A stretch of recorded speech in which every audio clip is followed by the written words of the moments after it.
This is Hannibal here from SWE Fury and thehannibaltv.com, along with James Beard for the Inside SWE Fury podcast, which today features Melina's surprise from the last event that took place last weekend in Canton, Texas, where we also had a new champion. My favorite wrestler, the Blood Hunter, became the Texas champion. And of course, yes, Big Cass made his debut.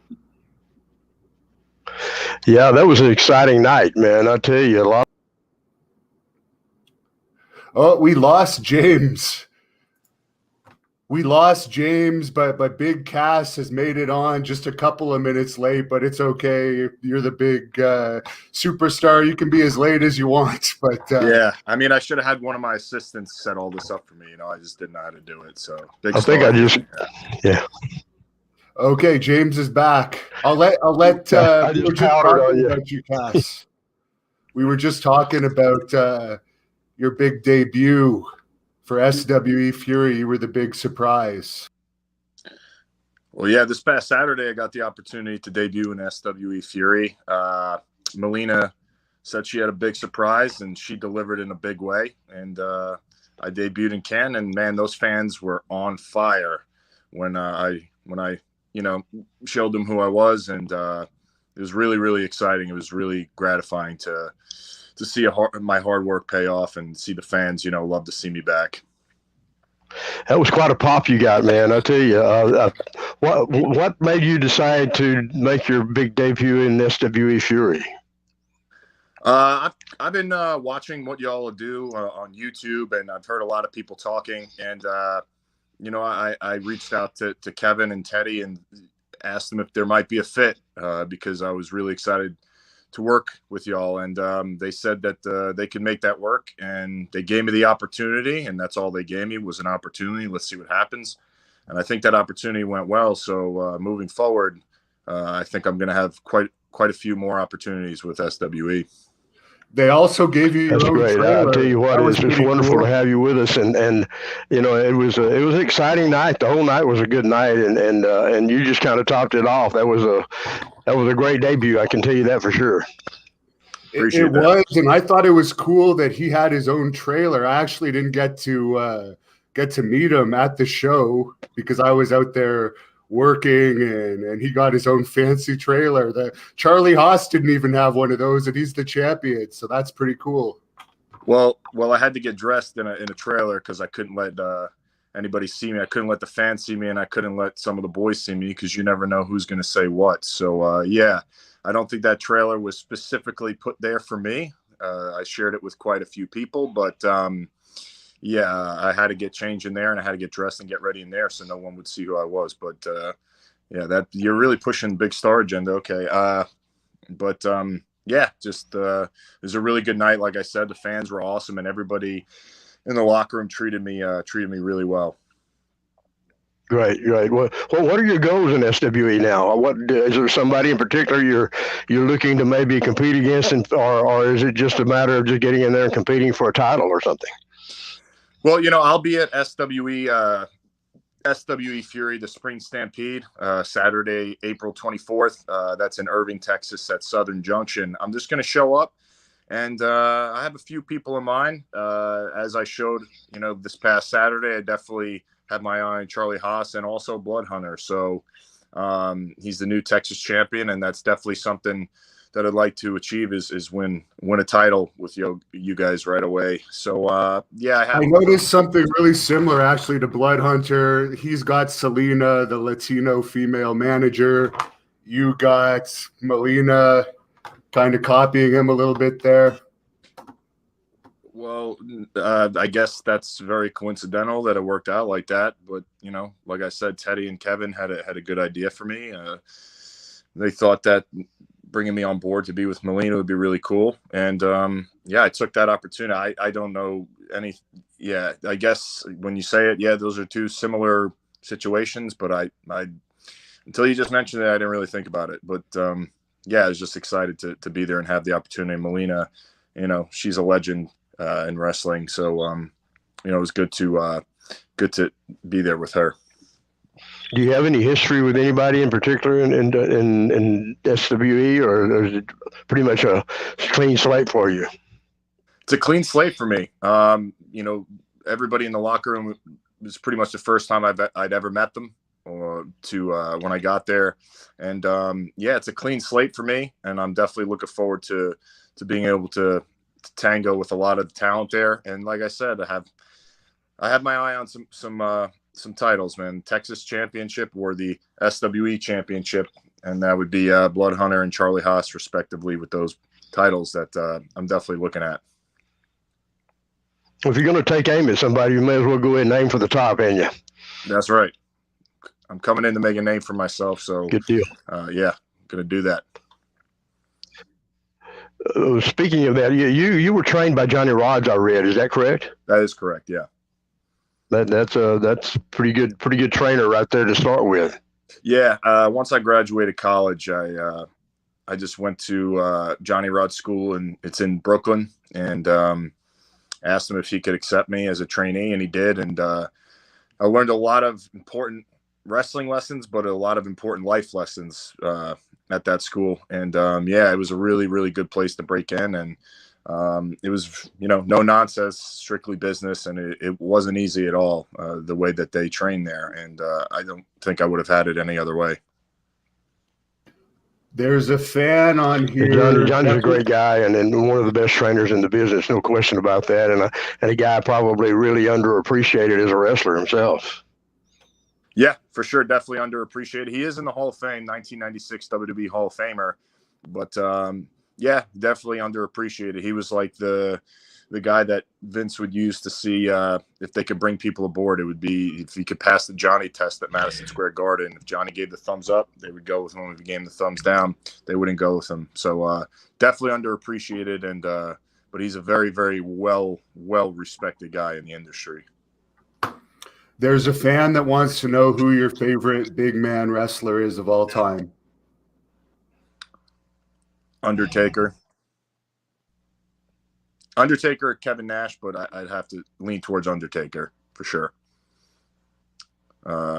Just everything he's done, and I've had the opportunity to actually train with him in the ring, and to watch tape with him and study with him, and he's a brilliant wrestler. He's a legend, like I said, and I don't think it gets any better than being able to get advice from the dead man. So I'd have to say the Undertaker's my favorite big man of all time. I'll give you credit. You looked in incredible shape on the weekend. Matt R is wondering what your workout routine is like. Well, right now I get up and it's around 6:30 and 7 o'clock. I'll do cardio. This is before I have my coffee or anything. I either do sprints on a treadmill. I go over to Bayshore Boulevard over here and run sprints down there. I come back, have my coffee, and then later in the day I'll get a lift, which would be probably 90 minutes. It's not even that long. Usually I'll alternate between upper body certain days and legs the other days. But I don't think it's that I don't think it's that I've condensed so much hard work into such a small amount of time. I think it was just hard work week after week after week after week has paid off. And it's just every day I hit cardio, and every day I get in the gym to do a lift, even if it's something really, really small like arms or something. But I feel like it helps me with my mental health almost more than it helps me with my physical health. It's something that I consider a necessity. Style-wise, SWE is a little bit different from some of the other promotions now at WWE or AEW. So I guess they feature a lot of smaller guys and a little bit more, spotty type wrestling. We're a little different. We're a little bit more traditional, I guess. How do you feel about that? Is that something that appeals to you, or do you care? No, I SW is very appealing. Your roster there's a lot of bigger guys there, and that's something that I'd really like to do is mix it up with the bigger guys. And one of my favorite guys to watch when I studied tape was JBL, and I like to emulate his style quite a bit, and that's a hard hitting boy right there. So I think if I can apply what I've learned from watching JBL to SW, I think I'll be very successful. And yeah, I'm looking forward to working with everybody and anybody on that roster because you know, it's a very, very talented roster you got. Thank you. Well, you know, JBL is one of my best friends. In fact, I gave him his first start, took him to Japan for his first trip over there. We've been close for a long time, and that really is the kind of style that appeals to me as well. That's one of the reasons why SWE is what we are. We're more of a fighting company than a talking company, I guess you would say. Right. We're just trying to be different. We want to be different, and I think that sets us apart from everyone else. I agree. I think you guys are offering an alternative to what everything else that's out there, and you know, that's why you guys are getting a lot of buzz, and that's definitely why my eye was on you guys, because you're definitely, you know, offering a different product right now, which is fantastic. Tony Snow wants to know if you're looking forward to a meaningful singles run. You were always known as being part of that group with Enzo. Yeah, I am looking forward to a meaningful singles run. You know, I was with Enzo for a long time, and then I had the ACL injury. And when I came back, I was given a very big opportunity by WWE to succeed in a singles role. And, you know, personal issues and things that I won't get into, you know, those kind of took over my life. And I wasn't able to achieve a lot of the things that I would have liked to achieve in a singles run. So, you know, I had to take a step away before I could come back. I need to step away and really, really get everything right instead of rushing to come back. And that's what I did. And now I'm bracing myself for a singles run because I feel like I'm physically ready, I'm mentally ready, and I'm spiritually ready for that. So I'm definitely looking forward to a singles run.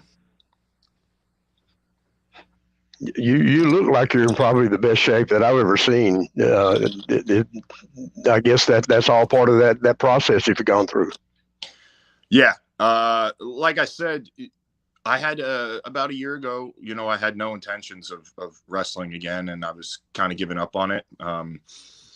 So really the getting in shape was more for my mental health. But then, you know, along the way, I woke up one morning and I was like, you know, wrestling is my first love. It's my number one passion. It's what I've always loved most.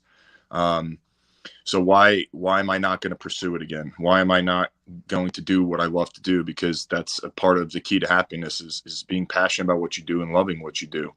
So, you know, I did up the workouts after that for sure, but I was already in pretty good shape, and that was more, you know, to help me mentally. And, yeah, so getting in shape was good for my physical health, but it was very important for my mental health, like I said. A lot of people don't understand how important that side of wrestling is. I mean, the physical part is definitely important, to be in shape, to be in condition, and that kind of thing. But professional wrestling is very mental, and it's not, and you have to be in the right frame of mind in order to succeed in it for sure. And that's sometimes harder to achieve than the physical part. It is. I agree. It's a very, very difficult lifestyle. Airports, airplanes, rental cars, hotels. You know, the fun is when you get to the building. I don't even consider that part of work. The work is all the other stuff that goes into it. You know, like I said, the traveling and the appearances and just being away from home or being away from your home base, wherever that may be, for long, long periods of time. I could sit here and pretend like I'm a big tough guy and say, oh, you know, it's nothing, it's a breeze. But that really is what got to me, from my experience, got to me the most and was the hardest part of it. So I wanted to make sure I was confident in my mental health before I came back and got back into that lifestyle again. James Wheeler says you were. Well, you know, I think those kinds of stories are not only important to know, but I think they're you know, as I don't know, I guess they bring me up as much as anything else. I love to see guys that go through whatever they go through and they come back and they're successful, and you know, we're rooting for you. I appreciate that. I really do. Thank you. You're rooting for him, James, but I'll be honest, you're one of the matchmakers. I wish you could have got Selena De La Renta and the Blood Hunter on this show, because he's the champion, but we have to have the big star Kaz to interview. So I'm a little disappointed, but James Wheeler wants to know, Kaz, you and John Moxley were once roommates. What was it like wrestling him in June 2000? Yeah, so in 2012, when we were both in FCW in Tampa, we were rooming together, and I lived with him for about a year and a half, 2 years, something like that. I learned a lot from him, especially because I was brand new to the developmental system. I was kind of pretty brand new to wrestling in general. So I learned a lot from him, picked his brain, and became really, really good friends with him. And yeah, I actually finally got the opportunity to wrestle him 2 years ago on a show in New Jersey. And that was extremely fun. It was a learning experience, and it was something that I always wanted to do. And just it wasn't in the cards when we were in WWE that me and him would face each other. So I was really happy I got to do that.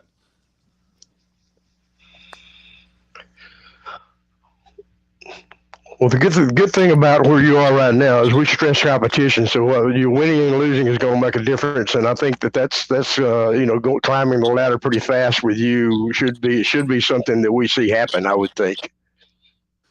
Yeah, I came into SWE Fury to climb the ladder real fast. I want to get to the top. I feel like that I could be, or maybe already am, one of the best guys you got there, and I'm going.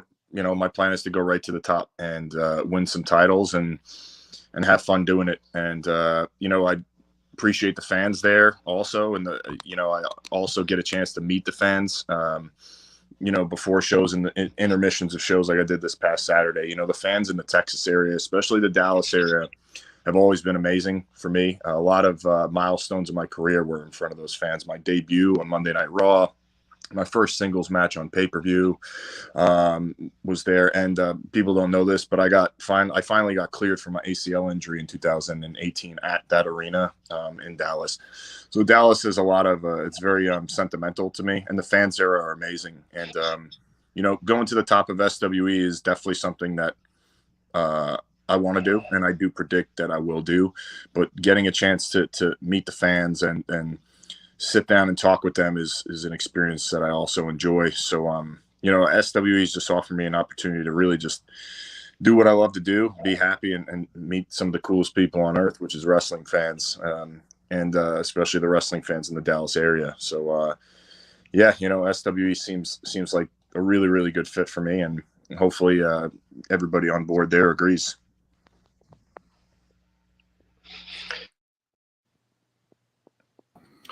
We lost James again. He seems to be popping in and out. There's a fan on here, Guardian of Chaos. What's it like working with the Taskmaster, and did you meet Andrew Anderson?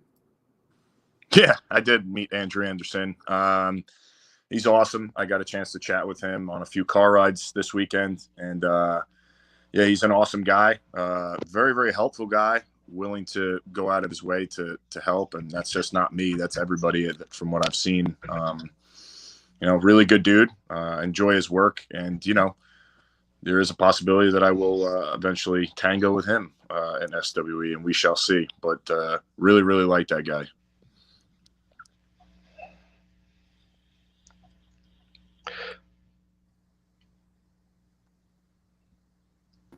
I don't know if James backstage. I can't say. Hey, go ahead, James, if you can hear us. Oh, we're losing him again. That's not good. There was a fan that asked earlier when James was talking to you, how much influence did Enzo have encouraging you on your comeback that you're doing right now, if any? Yeah, tremendous amount of influence. I think Enzo's was very supportive of me coming back to wrestling and me doing it in a singles capacity. But I think he mostly wanted me to thrive as a human being and see me get back to doing well as a human being. And, I don't think he would have been very supportive of me going back to wrestling if I hadn't, gotten myself together and gotten myself mentally prepared. And I think at one point in time, that was everyone's number one priority, was just getting me right as a person, as a human being. And once I did that for a long enough period of time, I wanted to be a performer again, and people were on board, especially Enzo. Enzo really, really wants to see me succeed, and he has since day one.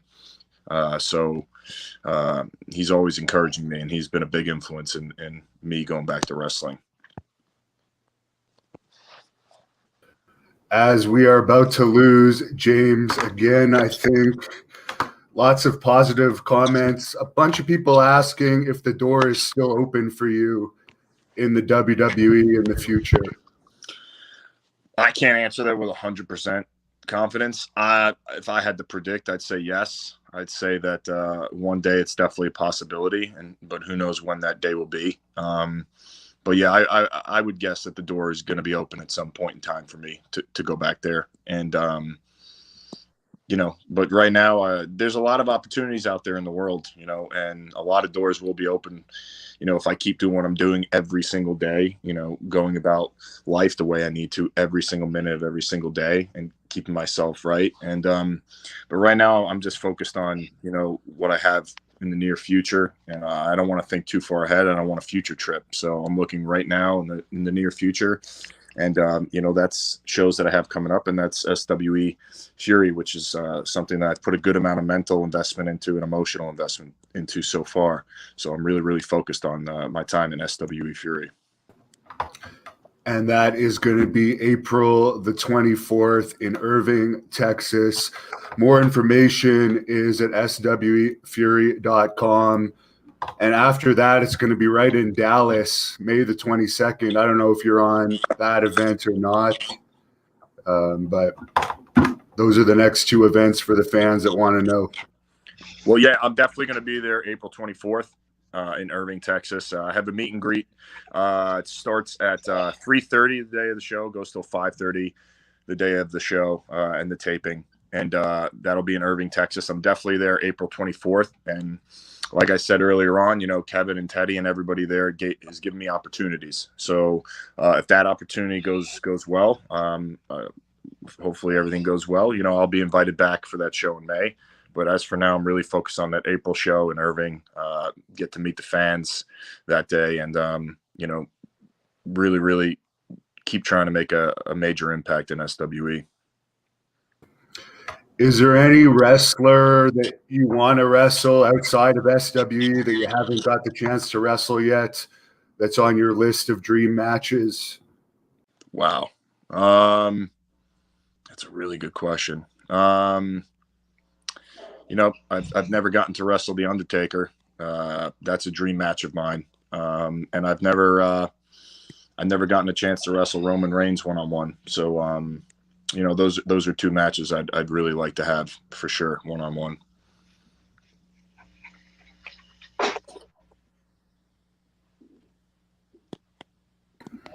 James, can you hear us? There's someone on here that wants to know about Lance Archer, another big guy in AEW. Would he be one guy that you're interested in facing in the future? For sure. I'd love to face Lance Archer. I think that would be a hard-hitting, really, really good match. And, if that opportunity presents itself, I'm all on board. Until then, like I said, I'm going to be focused on SWE and my shows coming up. But, yeah, working, with Lance Archer would be really, really fun. And I think there's a lot of things that me and him could do together that would be, really hard hitting and fun. And the fans would really enjoy a big man match.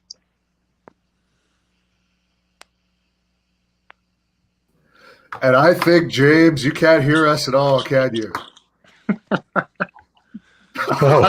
Forgive me if I've asked you something that you already heard. I couldn't hear some things getting kicked off there for a little bit, but I heard you talking about coming back to SWE Fury, and I can assure you, as one of the guys that deals with that, we definitely are very happy to have you here and want you to be here as long as you're happy to be here.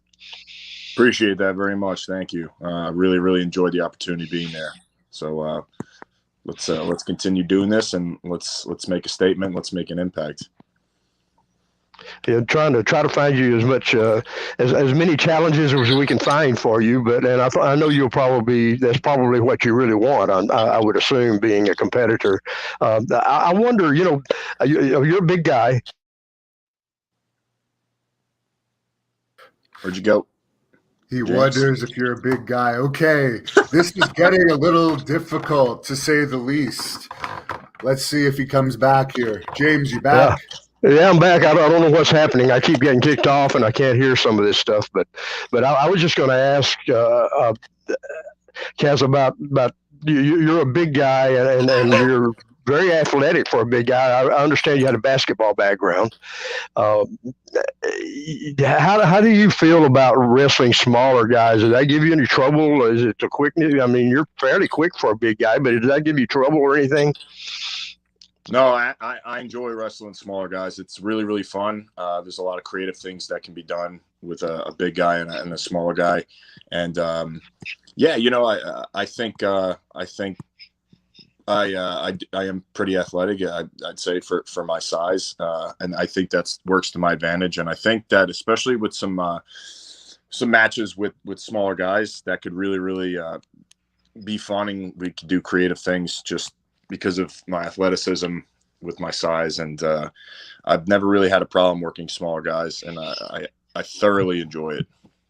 I thought about that because you talked about JBL, and really one of the things that made him successful in WWE, and when you really got the big push as JBL, Eddie Guerrero had a lot to do with that. And I mean, he was half John's size.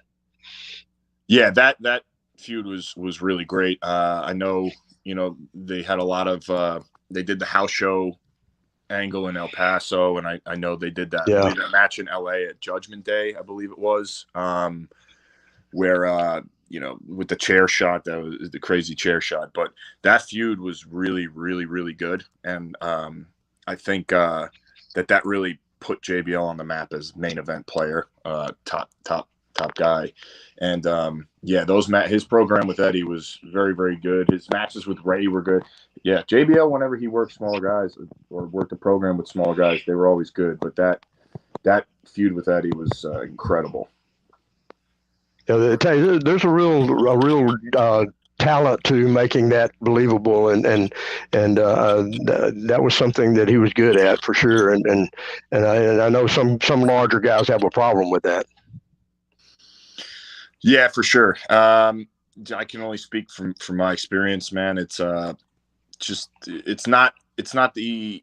took me a long time to adjust to my size. You know, when I started out in FCW and developmental, I wanted to show off everything I can do, you know, bump and feed and do flip bumps and you know, fly around. And I had to be told a bunch of times in practice matches and in drills, and, you know, even when we were just getting there early and trying stuff out, that just because I can do something doesn't mean I should do something.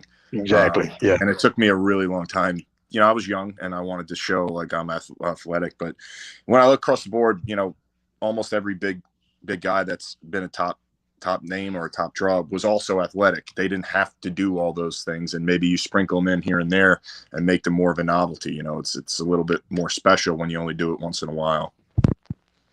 Exactly. Yeah, and there's not a whole lot of 7-footers out there to put you against anyway, so that you really need to be able to do that. That's true. Yeah, that is a problem. Yeah. Not too many guys your size out there that are capable of working at an elite level, and that's you know, that's something that I guess you just have to deal with. Yeah, for sure. I mean, you know, like I said, I would love to work with some bigger guys also. And, but yeah, just, that would give me an opportunity to kind of show off some things that I can do that nobody's seen before, because it would make more sense. Because if I went in there with a guy half my size and, you know, tried to springboard into the ring, it really would just be ludicrous. It would make no sense, and it would kind of look stupid. So, yeah, working with a bigger guy, especially a guy bigger than me, would give me that opportunity. Can you? I always wonder about this with guys. At some point, you know, you've been around for what year did you start? I'm not sure. I started training in around 2010, but I got 2010. Signed, yeah, I got signed to developmental when I was 2011. Well, I always talk when I'm training guys and talking to guys. They're the ones that get it. There comes a point when the light comes on, and you can just see it. You know, it's almost like click. and there it is. And did you have that feeling at some point, or is that something that just gradually came about? No, I think when I started living with Moxley, and he was Ambrose at the time, when I was living with him in Tampa, that's when light bulbs started going off pretty consistently, because I had no real good sense of psychology in wrestling in terms of in ring, program wise, promo wise. I had a really small grasp on psychology, and living with Moxley and watching wrestling with him and watching interviews, promos with him, and we'd watch pay-per-views and DVDs and stuff. And that's really where light bulbs consistently started going off, because he would say things, and then of course I'd be like, why? Wait, explain that. I'm sure I was a bit annoying at times because I'd have him explain everything, but that's when I started learning the most about psychology. And that makes perfect sense, because the light comes on. It's not a physical thing; it is a mental thing, Yes. and that's when you really kind of understand what this business is really about. Yeah, for sure. And there is still, I still have so much to learn, and light bulbs still consistently going off every time I step in front of a crowd. But yeah, that was like probably the biggest light bulb moments for me, was that span when I was living with him and just kind of understanding, oh, that's why, and I had an explanation now, and I could understand why everything was done in certain matches. And I never had that before. That's really cool for me to hear you say, because a lot of guys it just never happens. And I've been doing this for, I think, 37 years now, and I still have lights coming on every once in a while. So it's a continual learning process. It is, and just learning about psychology really, really helped me early on when I was in FCW, and yeah, I do enjoy matches with more of a a psychological story in them, instead of high spots and kicking out. And you could hit a guy with an anvil sometimes in some of the matches I watch, and the guy will kick out at 2, and yeah, there's no sense in that. And I do like watching certain spans of time in wrestling where it was very psychology based, and it wasn't high spots and false finishes and all that. But different strokes for different folks. That's my taste in wrestling. I like chocolate ice cream. Someone else may like strawberry, who knows? But yeah, a lot of moves and kickouts, and that ain't my thing, and I don't really enjoy it, to be honest. Yeah, and that's one of the things we stress. We're trying to stress anyway. So it's an education process for the wrestlers and the fans for one thing. But what I watch when I do watch, sometimes I can't bear to. But what I see basically is that the business has gone to just getting a reaction and not creating feelings, and not creating a care from the audience where they really have a relationship with the wrestlers. And I think that's the big difference. And I think that's something that we're striving to get to. That's a tough re-education process, but that's what we're after. Yeah, I agree. And I'd much rather get a Kaz chant than a "This is awesome" chant. I don't like "This is awesome" chants for doing a bunch of big moves and stuff. But yeah, like I said, I've been watching you guys, and I like the style that you bring, and I like the psychology that you bring, and I like where you guys are headed. And it's more my cup of tea. It's more my flavor of ice cream. So that was a big part of my interest in SWE Fury. Now, I know you said you wanted to jump right into the championships because, you're a former WWE star and all that. But there's guys like Hernandez, Mil Muertes, other wrestlers like Davey Boy Smith Jr., Demios, who's managed by Teal Piper. Any interest in any of those, or you just care about the title? Everybody and anybody. Like I said before, that entire roster you guys have is incredible, and I would love to wrestle anybody and everybody on that. But yeah, I think everybody's goal when they start with a new promotion is to be the champion or be a champion. So for me to sit here and say, no, I'm not interested in titles, I'd be lying, and I don't consider myself a liar. I'm going to be honest. So yeah, I'm very interested in winning a title. But yeah, I would love to wrestle everybody you just named, because I think that there would be very entertaining matches, and I think it would be very, very good for me. I think it would help me as a learning experience, but I also think it would help the product of SWE. Yeah, and I think that's something that's important too. Is that it's about the competition, and it doesn't really matter whether fans love you or hate you or whatever. It's just about wrestling guys that compete with each other. For sure, it's about competition. You know, it's about being the best. I mean, I don't know anybody that gets into wrestling to not be the best. Everybody wants to be the best. Not everybody can achieve that, but everybody gets into wrestling to be the best wherever they are at whatever they do. They want to be the very best, and that's wrestling. It's an athletic competition. Everybody wants to be the best, and I think that I have a good shot at being one of the best, if not the best, in SWE. And however long that takes, I'm not sure, but we shall see. Yeah, I don't think you're going to be the best. I don't think you have the amateur credentials of a Charlie Haas. I don't think you're as tough or as violent as the Blood Hunter. I actually think you actually remind me more of Fabio, the romance novel guy with your long hair, and you've had everything handed to you your whole life because of your size. So I think you got a long way to go, and you're going to get a wake-up call once you get in there against some real competition. Yeah, I look like Fabio. It's coming from he looks like you got a black eye there, man. Would you have a rough weekend? What happened with you, man? What happened? My weekend was just fine, and I want to see you against some real competition, and I've had enough. I wanted James to get the champions on the podcast. It should be the champions, but no, we got to get the big star, big cast. So James, you can just finish this off with Cass. I'll let you guys chat away here. Go F yourself, man. Oh, right. Wow, that was really professional. Well, that was a new one for me. Yeah, I've never seen him quite act that way. I don't understand that. Yeah, I mean, I didn't come on the podcast to be browbeat. I don't think that was very appropriate. Well, no, I apologize for that. I definitely didn't intend for that. But I don't know. I don't know if I've ever offended that. I don't think I've ever come across that guy. I don't know what Hannibal's problem is with me, man. But I felt it the whole interview. He was taking shots at me left and right, and I tried to keep my cool. But what he just did was totally unprofessional. Not cool. Well, yeah, I like I said, I apologize. I had no idea. I thought maybe you guys had some history or something. Never. I don't know what I did or if I gave off the impression that I think I'm a big star. I don't really think I give off that impression, but he obviously has some sort of issue with me, and I don't know. And Charlie Haas is an amazing competitor, and Blood Hunter, I honestly have never heard of the guy before I got to the show Saturday. But yeah, those guys are top dogs there. I understand that, but my goal is to beat those guys to become top dog.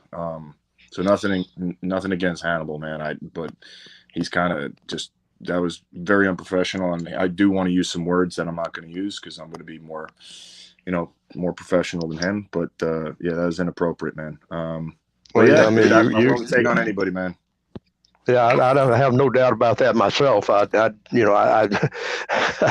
was really strange. And I was just about to ask you about I've been in a lot of locker rooms, a lot of dressing rooms, and I was about to ask you about how important it is for you to be in a dressing room or in an environment where the guys are good guys. Yeah, I mean that they get along and I mean they compete, but they still are basically good people.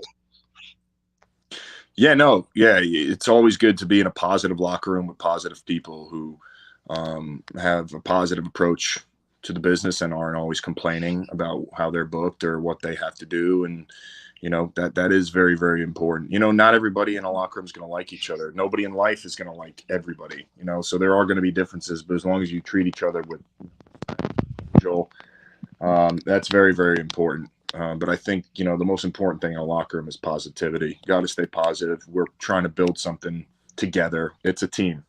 And sometimes it doesn't seem like a team because competition's so high, but when it boils down to it, we're all trying to make money together. So it's a team, and a positive outlook on everything and knowing your role and where you fit on the team is, it's really important, that positivity. Well, and that's hard for some guys. Some guys aren't ever going to be the top guy. You know, that's just the way it is. But you know, I've been around a long time, and from what I've seen, I think you're probably headed that direction. I don't see any of those negative aspects that I heard from Hannibal a few minutes ago, for sure. Yeah, yeah, I'm trying to get just treat people with respect, treat people how I'd want to be treated, and that's, not everybody's going to like me. Not everybody's going to like everybody. So, but yeah, to treat people with respect and be professional and, try to be extremely cordial with everybody, no matter if you like them or not. And, yeah, I guess there's certain people that just don't understand those principles and don't understand how important that is. And that's it. That's it. I won't say anything else. That's extremely important, man. One good thing about it is that it will all come out at the top anyway. The cream rises, and the competition it usually ends up being whoever's supposed to be there is there, and I'm sure that's where you're headed. That's what I see out of it. Appreciate that. Yeah, I do believe it. If I keep doing what I'm doing every single day, and yeah, I think that's where I'm destined to go. And back to that just a second. You've been around, you said, about 10 or 11 years now, and you've been at the top of the game. Is it something that you feel an obligation to help guys that aren't there yet, to the guys in the dressing room that are working underneath, that kind of thing? Yeah, for sure. Whether it's to watch their match if they want you to watch and help critique. I don't like to approach it like above anybody or holier than thou. I'll just give my criticism or my critique. And yeah, man, there are a lot of people that helped me when I was in that position, and there were a lot of people that went out of their way to not help me when I was in that position. And you always value the people that helped you. You see the same people on the way up as you do on the way down. So yeah, I remember those people that helped me out. And I guess life for me is it's an attraction. Who do I want to be like? I'm attracted to being the person that helps others, not the person that buries them. So, yeah, I just want to help other people do well and succeed. And we all make money together, man. We all do. So that's how it goes. Yeah, and that's an important aspect of SWE as well. We have a training camp before every TV, and then we have 40, 50, sometimes more than that, guys show up for that. And they're all stages. Some of them have never done anything at all. And some of them have been wrestling for 4 or 5 years, and they just want to kind of enhance their skills and get a little different idea from different people. And, guys like Rodney Mack, our head trainer, is there. And I participate in that. Adam Asher, Niles Blanc, Teddy and Kevin both get involved in that. But, I think passing it along is a very important thing and really an obligation in this business. Yeah, I think so. Because we all want the business to do well, and the future is always going to be the future. So to help the younger talent who are just breaking in, if you could see a place where you can help them, definitely do that, because you never know who's going to be the guy that becomes the guy that draws all the money and puts the industry, way up into the future. So you never know, and everybody wants to see the business do well, and you never know who's going to be one of those people that is going to take it to the next level. So, yeah, and it just being a good person, man. It just comes down to being a good person. Help other people that treat you with respect, man. True. Yeah. Did you have anybody that you kind of patterned yourself after and when you were learning, or is it just you just love the business and wanted to be a part of it, or what drew you to it? The characters, larger than life characters, is what drew me to it. Big Steve Austin fan, and that was in my adolescence, and before that, I liked Hogan and Bret Hart, and I liked the larger than life characters, and but in terms of in-ring, I'd like to emulate Undertaker, Kevin Nash, JBL. Those would probably my Triple H, even, those would be the guys that I try to emulate. And, in terms of attitude, you want to just sprinkle in all your faves. You want to put a little Ric Flair, a little Steve Austin, a little Rock, put them all in there. But in-ring, it's JBL, Undertaker, and Nash. Yeah, a lot of people don't realize just the struggles those guys went through to get to where they were either, or at least a lot of them. I knew, like I said, I knew JBL from his beginnings, and also knew Steve from his beginnings. He started there in the Sportatorium, had some of his first matches, I know he went through a lot of frustrations and a lot of ups and downs before he got that big break, and this is a tough business to get to that point. For sure, and you need to. The only way you're going to learn is by failing. So you need to fail, and some of us need to keep failing over and over and over and over again, until we get to the point where we need to be to succeed. And everybody has failed, and it's a really hard business to be in if you can't deal with failure, and that can happen to a lot of people. It even happened to me at a certain point in time. So you just got to use those failures as fuel and use them as learning experiences, and don't do again what you did that made you fail. So, it's a very, very tough business to become successful in. And it takes a long road, a long journey, some longer for some than for others. But, everybody has a journey. And when they look back, I'm sure they'd say it was all worth it. The ups, the downs, the bad, the good. I know from my experience, I can say that where I'm at today, it was all worth it, the bad and the good. Well, contrary to my broadcast partner, I'm a pretty good judge of character. I think I've been doing this a long, long time. I think I can tell that you seem like a guy that's come through it, and you're on the right path, and I think you've got the right attitude and obviously the right physical skills to achieve anything you want to achieve. And I think we're very lucky to have you in SWE myself.